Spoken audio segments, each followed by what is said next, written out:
test review. Since I haven't been doing that. Is that okay? Would you like to do a test review? I've covered the testable material. So what I would like to do is go through the test from start to finish. I want to take a few notes, and I'll add some tips. Let's see. Looking at this test, bring a stand prong on Monday. We'll do the test in the second hour. The first hour will be chapter 11, personality. Very interesting chapter. What's the term for a relatively permanent change in behavior that results from experience? Learning. 2 points.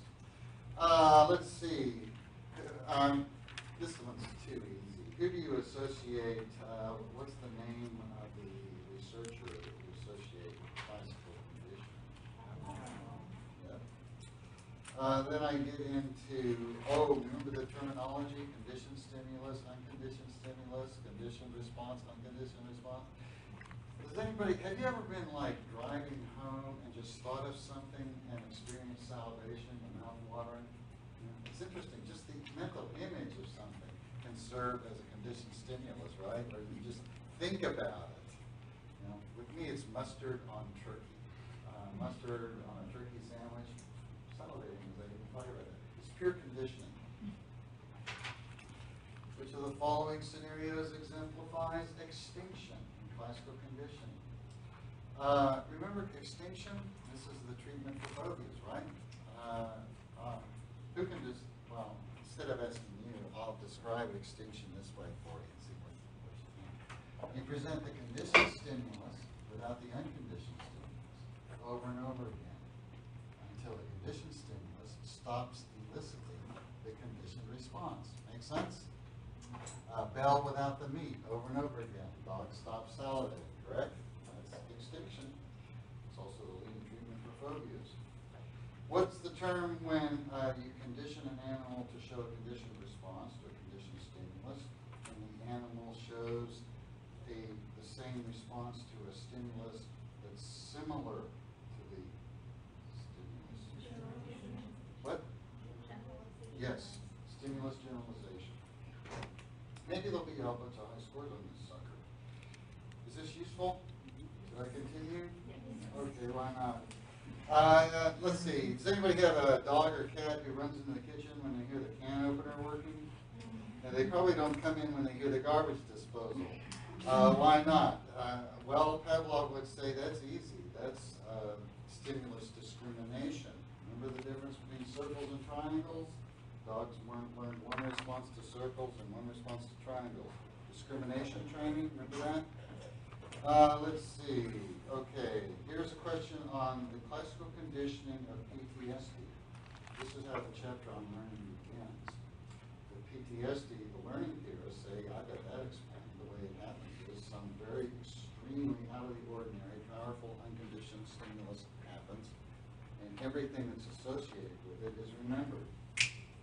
Then the person's back in the world, they hear a car backfire, and they have a conditioned response. I'll read you part of the question. Janine completed several tours of duty in Afghanistan. She suffers from PTSD. Now back home in Texas, she's frightened by firecrackers and cars backfire. What's going on there? Well, that's kind of a cognitive answer, which is not bad if you're cognitive psychologist. Well, what would the classical conditioning guys say? It's generalization, stimulus generalization. Here's one for you. Which of the following alternatives illustrates operant conditioning? Remember habit learning a la Skinner? Didn't we show a video of the killer whales being trained? You have to read the choices and tell me which one of these is operant conditioning. Let's see. Oh, I promised to ask this one. My paycheck. Is it a positive or negative? It's a direct positive. Positive or negative reinforcement? Positive. Okay, is it primary or secondary? Secondary. Secondary. Okay, good. Negative reinforcement. True or false? Same as punishment. False. It's not punishment. Punishment is easy. Punishment is something you do after behavior that makes the behavior less likely to occur again. And a lot of you all know about that because you were spanked. Oh, and here's the one on Ava. She's wheeling her toddler through Walmart. The toddler gets cranky and fusses, and then mommy yells at the toddler. Is that punishment? Yes, it is. And then the baby stops being cranky, or shuts up anyway. So that's negative reinforcement. That's reinforcing the mom negatively for yelling at the kid. Get it? So it's sort of like that. We're always conditioning each other all the time according to the behaviorists. Some other motorists, you let them come into the freeway. And sometimes they give you a gesture of appreciation, sometimes they do not. That's called intermittent reinforcement, correct? Remember good old intermittent reinforcement? Which one is more resistant to extinction, intermittent or continuous? Intermittent is more resistant to extinction. This is why if you use vending machines, you're used to continuous reinforcement from the vending machine, and then it stops giving. You don't keep pumping quarters into it, do you? You stop immediately. Stop me if you have a question. That's what the test was used for. Any questions? Okay, let's see. Shaping. Remember good old shaping? I think I used that with regard to teaching cursive writing. Remember? Or the whales at SeaWorld. They first got fish for just sticking their nose out of the water, right? Then the trainers got pickier and pickier. That's called shaping. In the video I showed you Skinner, he conditioned the pigeon to spin around in a little circle by shaping reinforcement. What about observational learning? I showed you the Bandura study. Remember with the Bobo doll? This one, you have to know what's the dependent, independent variable in the study. The independent variable is a treatment in the experiment. So that would be what kind of behavior the little ones look for before they went in and played with Bobo. The dependent variable was how aggressive, how they acted with the Bobo doll, correct? And kids who saw Bobo getting the hell beat out of him, they were aggressive. All right, memory. The next chapter on memory. We talked about processes of memory. We talked about types of memory, and we talked about the 3 stages of memory. And this question will be missed a lot unless you study, because I'm going to describe 3 people talking about memory. You have to tell me which one's talking about stages, which one's talking about processes, encoding, storage, and retrieval, and which one's talking about types. Remember episodic memory, for example? First grade year, things like that. Types of memory.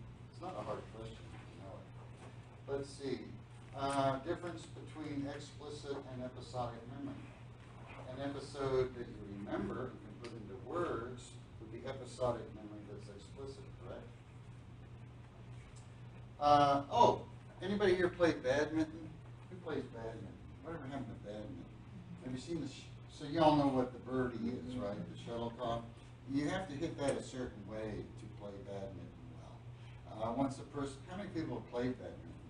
Okay, popular game. Once you learn how to serve it properly and effectively, what kind of memory would that be?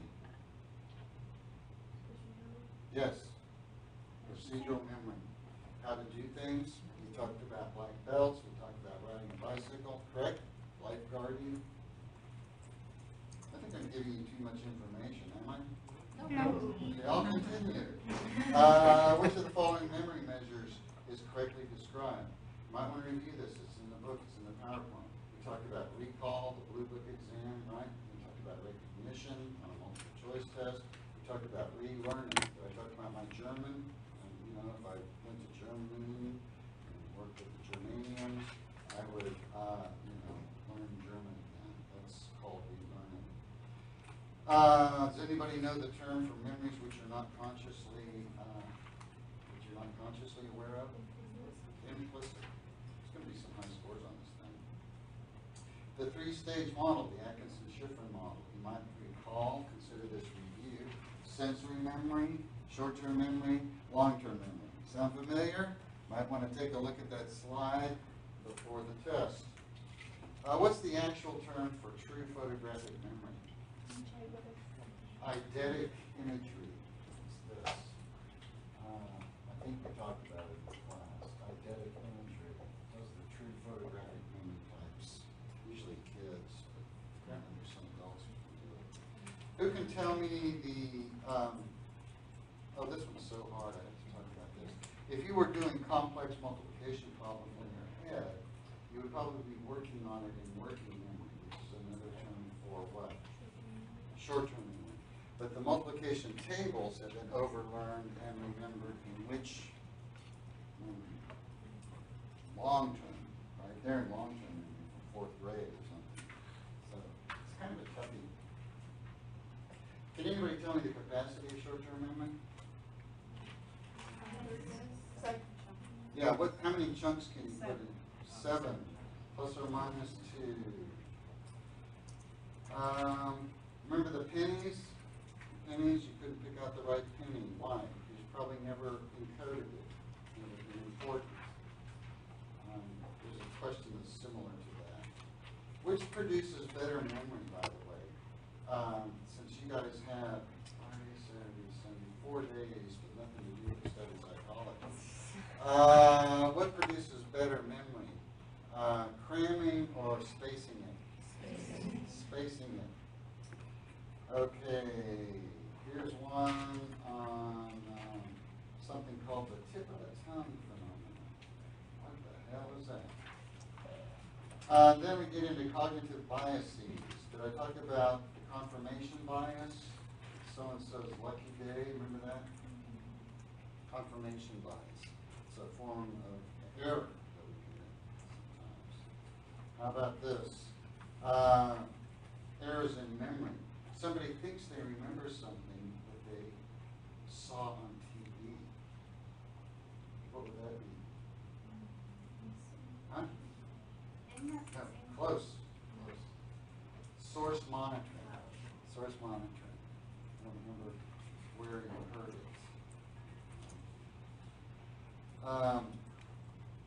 Functional fixedness, remember that? Functional fixedness. Talked about the Meyer-two-stream problem, using ordinary objects in extraordinary ways. People who are high on functional fixedness can't do it.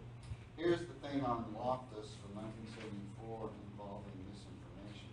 Famous study involving eyewitnesses to fender bender. The way the question was asked, how fast were the cars going when they contacted, smashed, or collided. You know, you get a different eyewitness recollection. It's interesting. Did we go over that? It's on the test. So do you know what the representativeness heuristic is? We talk about dumb belongs? Right? Yes. Yeah, okay. That's the representativeness heuristic. If you see, which car is faster, remember there was a blue car and a red car, and, if you're making judgments about individual items based on the populations from which they come. Big word, representativeness heuristic. It's one way we get it wrong.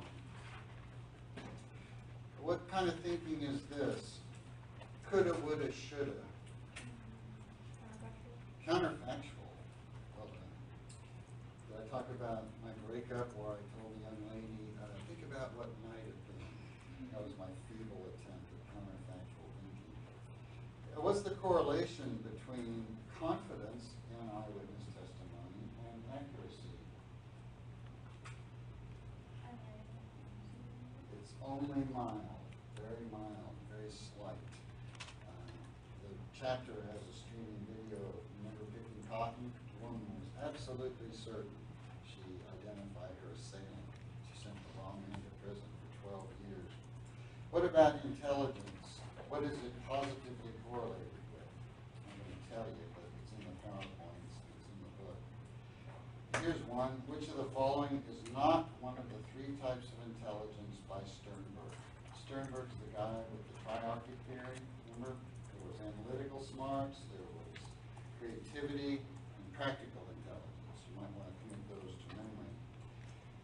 With regard to creativity, traditional IQ tests tend to emphasize one kind of thinking, whereas creativity tests tend to emphasize another. Do you remember the difference between convergent thinking and divergent thinking? That will serve you well on test day. Convergent, divergent thinking.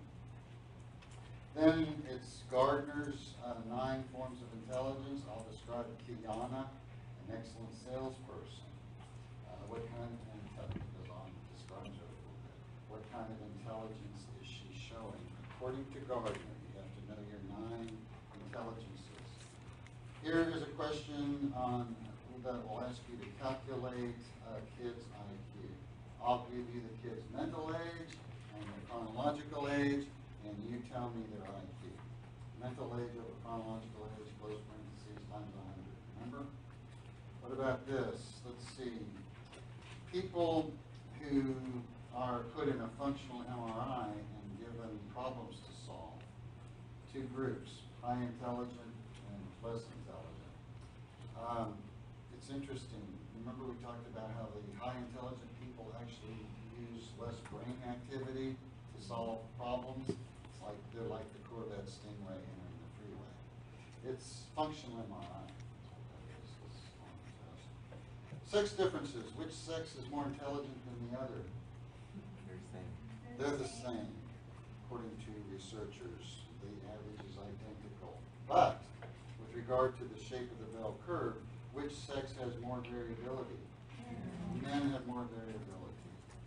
Moving quickly now. I got 1, 2 questions. Only 2? No, 3, 4 questions on the theories of emotions. And this will separate the A's and B's from the C's. I don't want any score lower than a C on this sucker. So you guys are going to study, right? Know your theories. Remember the James Lange theory, the Cannon-Barr theory, and the Schachter-Singer theory. We talked about it today. Basic emotions. Remember we had 5 basic emotions, I think, of inside out. Anger, surprise, sadness, happiness, disgust. Is that it? Fear. 6 basic emotions. They leave out a brain structure that is involved in the secondary emotions. The basic emotions tend to reside in the limbic system. You might make a note, remember this, the secondary emotions involve cortical function, correct? The thrill of victory, the agony of defeat, social embarrassment, that's cortical. That's actually 6, that's 5. Okay, thank you. I stand corrected. Schachter-Singer, classical experiment we talked about. Here's Salier's general adaptation syndrome.